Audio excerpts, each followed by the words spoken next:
Hello friends, welcome to my channel just simple blog. তো বন্ধুরা, আজকে বাড়িতে বানাচ্ছি ছোট ছোট রসগোল্লা।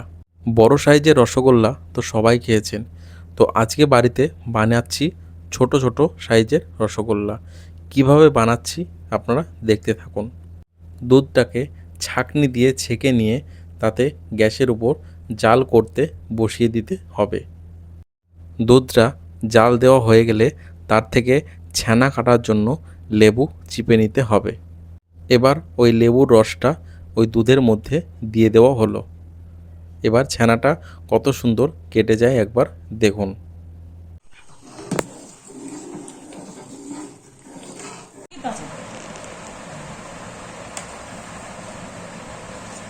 ছানার জল ভালোভাবে না ঝরালে কিন্তু মিষ্টি ঠিকঠাক হবে না, তাই ছানার জলটা ঠিকঠাকভাবে ঝরিয়ে নিতে হবে।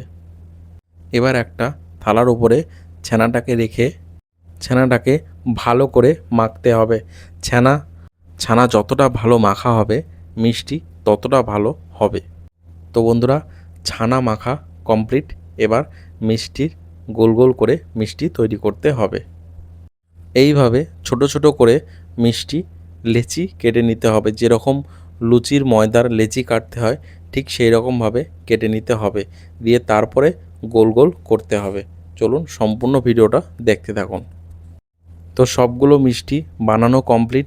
দেখতেই পাচ্ছেন ছোট্ট ছোট্ট রসগোল্লা কিন্তু হয়েছে। এই রসগোল্লা বানাতে বানাতে অন্যদিকে চিনি দিয়ে রসটা কিন্তু তৈরি করে নেওয়া হয়ে গেছে। আপনারাও তৈরি করে নেবেন। এবার রসের মধ্যে মিষ্টিগুলোকে ঢেলে দিতে হবে এলাচ দিয়ে।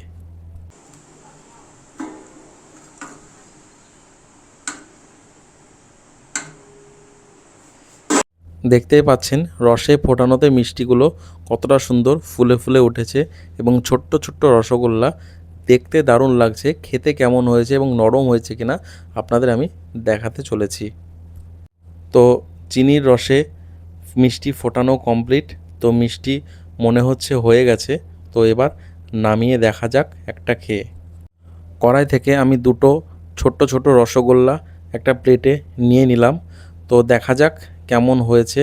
রসটা দেখে মনে হচ্ছে অনেকটাই গাঢ় হয়েছে, তো কোনো সমস্যা নেই। মিষ্টি কেমন হয়েছে আগে দেখি।